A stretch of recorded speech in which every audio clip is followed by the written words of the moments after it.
Hamas के killer Gaza में चप्पे चप्पे पर फैल गए हैं और अब हिजबुल्लाह को लेकर जो रिपोर्ट सामने आई है उसने नेतन्याहू को परेशान कर दिया है। उत्तर कोरिया और हिजबुल्लाह के बीच पक्की दोस्ती देकर नेतन्याहू के साथ बाइडेन को भी लग रहा है कि इस युद्ध में परमाणु बम की एंट्री हो सकती है।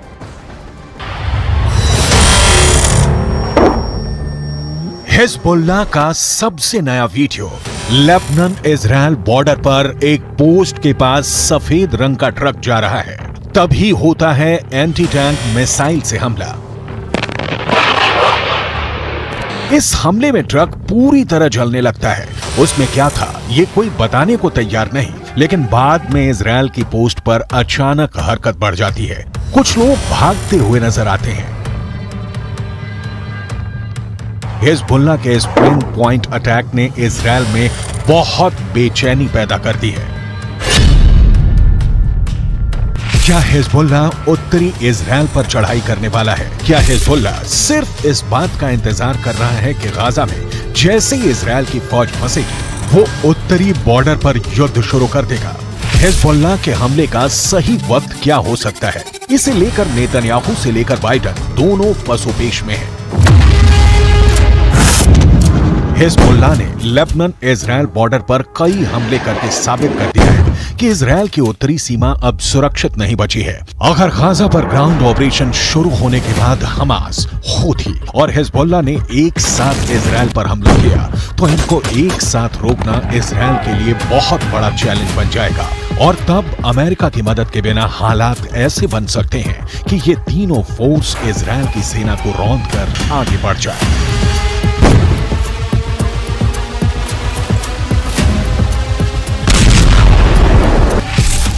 गाजा में हमास के लड़ाकों की तादाद 40 से 50 हजार के करीब है। उत्तर की तरफ लेबनान में मिलिशिया हिजबुल्लाह की तादाद 1 लाख से ज्यादा है।